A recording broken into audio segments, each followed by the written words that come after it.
नमस्कार, MHO news में आपका स्वागत है। मैं हूं विकी जैन। हिम किताब के सफर में इस वक्त हम मौजूद हैं मंडी के अंदर और हमारे साथ मौजूद हैं कांग्रेस के दिग्गज नेता अनिल शर्मा जी। अनिल जी, बहुत बहुत स्वागत है आपका एमएचओ न्यूज में। थैंक यू, अनिल जी, धन्यवाद। हम लगातार तमाम नेताओं से बात कर रहे हैं, तमाम नेताओं से जानने की कोशिश कर रहे हैं और साथ साथ जनता की नब्ज भी टटोलने की कोशिश की जा रही है कि जनता आखिर क्या चाहती है।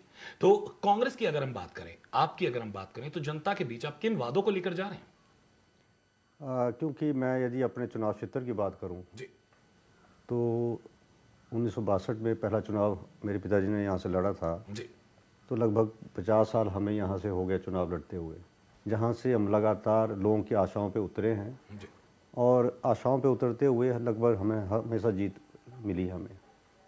क्योंकि हमारा परिवार माननीय पंडित सुखराम जी को, जो हिमाचल नहीं पूरा देश जानता है, जी संचार क्रांति के मसीहा उनको कहते हैं, तो विकास के नाम पे हमेशा हमने चुनाव लड़े। अनिल जी, मैं यहाँ बीच में कहना चाहूंगा, आपको ऐसा नहीं लग रहा कि सुखराम जी की जो राजनीतिक विरासत थी उसके चलते इस विधानसभा क्षेत्र में आपके पूरे परिवार का एक वर्चस्व कायम है? नहीं, विरासत को नहीं कह सकते आप। विरासत तब होती है यदि मैं काम नहीं करता तो जनता नहीं आगे देखती। जी पंडित सुखराम जी अपनी विरासत जो है वो एक राजपूत नेता को सौंपी थी।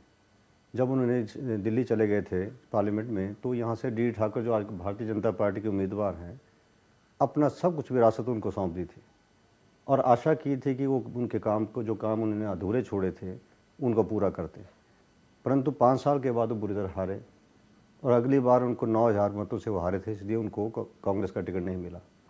और अंतिम दिन मुझे उतारा गया इसमें यहाँ पर चुनाव के लिए और मैंने प्रयास किया कि वो चुनाव मैं जीता था काफ़ी मार्जिन से, और उसके बाद मैं सांसद रहा, विधायक मंत्री रहा, तो मैंने एक तस्वीर बदली है यहाँ की। अनिल जी, लेकिन कहते हैं कि जिस क्षेत्र से आप पहले एक बार जीत चुके हो वहां थोड़ी सी समस्याएं दोबारा जीतने में बढ़ जाती हैं, क्योंकि जनता की उम्मीदें भी बढ़ जाती हैं, तमाम मुद्दे भी बढ़ जाते हैं। तो आपको लगता है कि आपके इस क्षेत्र के साथ अगर हम बात करें, सरकार की तरफ से न्याय किया गया है, या आपको लगता है कुछ कमी रह गई जिसे लेकर आप जनता के बीच में जाएंगे? नहीं, बात यह है कि मैं विपक्ष का विधायक रहा 5 साल, परंतु विपक्ष के विधायक होने के बावजूद भी मेरा अपना तालमेल जो सरकार के अंदर रहा, मैं इसको तालमेल कह सकता हूँ, क्योंकि इस चुनाव क्षेत्र के अंदर मेरे कोई, ये तो शहर के साथ गांव का हिस्सा जुड़ता है, शायद ही कोई ऐसा गांव बचा हो जहां मैंने पीने की पानी की स्कीम दरिया से, क्योंकि हमारे पहाड़ी क्षेत्र हैं जी और इन पहाड़ी क्षेत्रों के अंदर गर्मियों में पानी की कमी आ जाती है, जी और साथ में मेरा चुनाव क्षेत्र जो ब्यास दरिया के साथ साथ लगता है, तो मैंने यहाँ से करोड़ों रुपए की स्कीमें जो हैं वो हमारी कुछ तो लगभग पूरी हो चुकी हैं, कुछ 1 साल के अंदर पूरी हो जाएगी। तो मैं कह सकता हूँ कि हमारे क्षेत्र के अंदर कोई गांव नहीं बचेगा जहाँ पीने के पानी की समस्या हो, और कोई ऐसा गांव नहीं बचा है जहाँ सड़कें न पहुँची हो। लेकिन अगर हम बात करें आपके पूरे परिवार की, राजनीतिक परिवार से आपका ताल्लुक रहा है, पंडित सुखराम को कौन नहीं जानता है, हिमाचल में क्या पूरे देश में। लेकिन सवाल ये उठता है कि केवल अगर हम आपके क्षेत्र से निकलकर बाहर चलें तो कांग्रेस के साथ आप जुड़े हुए हैं, कांग्रेस के मुद्दों की अगर हम बात करें, किन मुद्दों को लेकर जनता के बीच जाएंगे? क्योंकि पॉलिसी तो पूरी पार्टी की एक है। क्योंकि यदि हम कांग्रेस पार्टी की बात करें, कांग्रेस की विचारधारा जो है, हमने यदि कांग्रेस से बाहर बन के पार्टी बनाई भी थी तो उसके पीछे भी कांग्रेस था। तो हम तो कांग्रेस परिवार से चले हुए हैं। कांग्रेस की जो नीति है वो विकास की नीति है, परंतु जो भारतीय जनता पार्टी ने 5 सालों के अंदर किया वो हिमाचल को बेचा है, एक तरह से मैं कह सकता हूँ। यहाँ की ज़मीनें, यहाँ की जो है, बाहर के लोगों को यहाँ पर लाने का प्रयास किया गया है, चाहे वो यूनिवर्सिटी के नाम से है। तो उससे हिमाचल के मतदाताओं को लगता है कि हमसे जो है बहुत बड़ा धोखा हो रहा है, और भारतीय जनता पार्टी ने बहुत बड़ा धोखा हमसे किया है। विकास काम को कौन नहीं सरकार करती, हर सरकार काम करना चाहती है, परंतु उसके पीछे आपकी नीयत साफ होनी चाहिए। नीयत में खोट हो तो जनता पहचान करती है। लेकिन यहां अगर हम बात करें अनिल जी, खुद कांग्रेस की अगर हम बात करें, केवल राज्य की बात ना करें, पूरे देश की भी बात करें, तो इतने आरोपों में घिरी, आपको नहीं लगता उनका असर पड़ने वाला है? हिमाचल के इन चुनाव में भ्रष्टाचार के आरोप लग रहे हैं, घोटाले निकलकर सामने आ रहे हैं। नहीं, मैं मानता हूँ कुछ तो कुछ असर होता है, ऐसा नहीं कि असर नहीं होता है, परंतु जनता हिमाचल की जो देश को देखते नहीं हुए हिमाचल प्रदेश को देखती है, और प्रदेश के हिसाब से कांग्रेस को समझती है कि कांग्रेस ने काम किया है। वो यदि जो जो बाहर यदि केंद्र में कोई बात हो रही है, तो मैं नहीं समझता हूँ कि इसका बहुत बड़ा असर जो है इन चुनाव में पड़ेगा। लेकिन अगर बात करें, राज्य की भी बात करें, तो बार बार बीजेपी की तरफ से यह आरोप भी लगाए गए कि कांग्रेस केंद्र में थी, उसके बावजूद हमारे पैकेज रोक दिए गए, औद्योगिक पैकेज रोक दिए गए, आर्थिक पैकेज रोक दिए गए, हमारे हाईवेज का काम रोक दिया गया। तो इन तमाम चीज़ों के बारे में क्या कहेंगे आप? मैं कहता हूँ कि जो क्रेडिट लेने की बात आती है तब तो कहते हैं हमारे जो है जो केंद्र सरकार के साथ हमारे ताल्लुकात अच्छे हैं जी। और जब कोई चीज़ नहीं मिलती है तो उस पर आरोप जड़े जाते हैं।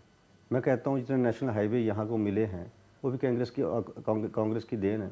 हमारे नेशनल हाईवे जो अपना कीरतपुर से मनाली तक है 4 लेनिंग का, क्या वो कांग्रेस की देन नहीं है? यदि उसकी बात करें तो क्रेडिट तो अपने लेने की बात करते हैं कि हमने 4 लेन का जो है, अब टूरिज्म पॉइंट ऑफ व्यू से देखें, आप खुद देखते हैं कीरतपुर से लेकर हमारे मंडी तक सड़कों की हालत क्या है।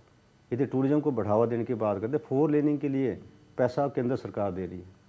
तो पैकेज की जो बात करते हैं, पैकेज की बात ये इसलिए करना चाहते हैं कि हम भी कांग्रेस के लोग भी कहते हैं, हमने विधानसभा में कहा कि पैकेज की बात हम चलते हैं केंद्र में यदि पैकेज, परंतु दूसरी स्टेट के लोग जो है इसका विरोध कर रहे हैं। और यदि पंजाब के हमारे साथ का पंजाब का इलाका है, पंजाब के लोग विरोध कर रहे हैं इस पैकेज का। तो इसलिए जो है जो पैकेज देना जो है संभव लगता था जो आगे बढ़ावा देने के लिए, इसलिए। लेकिन यहाँ अगर हम बात करें इस पूरे प्रदेश में जो आपकी पार्टी के अगुवा हैं वो बहुत सारे आरोपों को झेल रहे हैं। कहीं ना कहीं वीरभद्र सिंह पर जो विपक्ष है बहुत आरोप लगा रहा है और लगातार ये आरोप बढ़ते जा रहे हैं। तो क्या आपको नहीं लगता कि जब नेतृत्व पर इतने आरोप लग रहे हैं तो दिक्कतें पैदा होती हैं पूरे राज्य में? नहीं, मैं नहीं समझता इस बात को, क्योंकि आरोप हम पे लगे थे, आरोपों के बाद भी हम बाहर निकले हैं।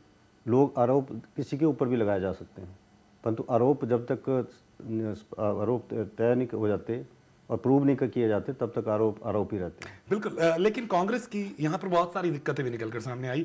बहुत सारे रूठे हुए लोग थे जिन्हें मनाया गया। चाहे विजय सिंह मनकोटिया की बात कर ली जाए, पहले खुद विजय सिंह मनकोटिया ने ही आपके नेतृत्व पर आरोप लगाए। बहुत ज्यादा मामला बाहर भी आया, अभी भी चल रहा है और उसे लेकर अब वापस उनकी पार्टी में वापसी होती है। ऐसे में क्या कार्यकर्ता का जो और कार्यकर्ता है पूरे हिमाचल प्रदेश में, उनका दिल नहीं टूटता कि 2 ऐसे लोग जो एक दूसरे के खिलाफ थे आज साथ में है? और क्या वो दिक्कतें पैदा नहीं करेंगे? क्या मनभेद और मतभेद दोनों नहीं बढ़ जाएंगे?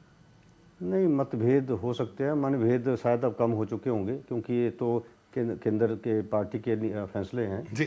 और यदि पार्टी किसी मजबूत होने के लिए इकट्ठा होना पड़ता तो उसमें बुरी बात नहीं है। बिल्कुल। गुटबाजी की भी बातें बहुत की जाती हैं कांग्रेस में कि कई गुट हैं। कौल सिंह ठाकुर का एक गुट है, वीरभद्र सिंह जी का एक गुट है, विद्या स्टोक का एक गुट है, विजय सिंह मनकोटिया आ गए उनका एक गुट है। तो इसे क्या कहेंगे? गुटबाजी के चलते क्या होगा? गुटबाजी आप ये कहें तो भारतीय जनता पार्टी के अंदर भी गुटबाजी बहुत ज्यादा होगी, है गुटबाजी उनके अंदर। तो पर जब कांग्रेस की बात आती है तो सब सोनिया गांधी के पीछे सब हैं। यदि गुट हैं तो सब सोनिया गांधी के पीछे हैं और कांग्रेस पार्टी मतलब आप कहना चाहते हैं गुट कितने भी बटे हों लेकिन उनका अगुवा जो है वो सोनिया गांधी जी। हाँ, बिल्कुल। अगर इन तमाम चीजों को देखें कि बीजेपी बार बार ये कह रही है कि हमने विकास किया, हमने शिक्षा दी, हमने अटल वर्दी योजना दी, हमने बिजली योजना दी, हमने घर घर तक लाइट पहुंचाई, हमने CFL दिए, इसके अलावा हमने तमाम औद्योगिक जो घराने थे उन्हें यहाँ पर आमंत्रित किया ताकि लोगों को रोजगार मिले। कांग्रेस ऐसा क्या कहेगी कि आखिर जनता उन्हें वोट करे? कांग्रेस जो है, कांग्रेस ने पहले भी काम किए, जो ये केवल जो है लेवल लगाने से नहीं होता। नीति जो कार्यक्रम है वो सारे केंद्र सरकार के, उन कार्यक्रमों के ऊपर यदि आप लेवल लगा लेते हैं अपना, उससे लोग जानते हैं क्योंकि जो भी उन्होंने कार्यक्रम किए हैं वो केंद्र सरकार के, केवल उसके ऊपर उन्होंने जो है लेवल लगाकर अपने कार्यक्रम बनाने की प्रयास किया।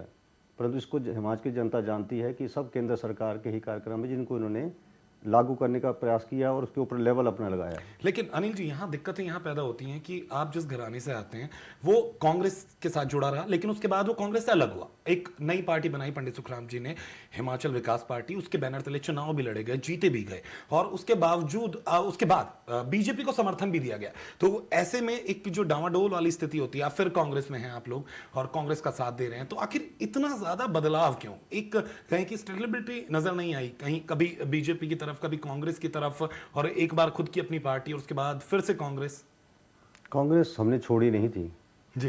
कांग्रेस ने हमें बाहर का रास्ता दिखाया था। यदि कांग्रेस ने हमें बाहर किया था तो हमें अपनी पार्टी बनानी पड़ी थी जी। और यदि कांग्रेस विचारधारा से हमेशा रहे हैं, जब कांग्रेस को ज़रूरत पड़ी, मैडम सोनिया गांधी जी ने पंडित से बात की कि अब अपना पार्टी में आइए, जब उन्होंने इस बात को हमें कहा तो हम पार्टी में वापस आ गए। इसमें यदि कांग्रेस पार्टी हमें नहीं निकालते तो कांग्रेस पार्टी को नहीं छोड़ते और इसलिए हम दोबारा कांग्रेस में। बिल्कुल। लेकिन नीतियों की अगर हम बात करें, जनता नीतियों की बात चाहती है। जनता अब जागरूक हो चुकी है। अनिल जी, आप भी इस बात से सहमत होंगे, हिमाचल की जनता पढ़ी लिखी है, वो अब वादों में आने वाली नहीं है, वो बहकावे में नहीं आएगी। उसे अब ठोस मुद्दे चाहिए कि हाँ, मैं अगर एक डिजर्विंग कैंडिडेट को वोट दे रहा हूं तो उसके पीछे वजह क्या है, उसको ऐसा क्या वादा मिलने वाला है जिससे उसे लगे कि हाँ, ये डिजर्विंग कैंडिडेट है।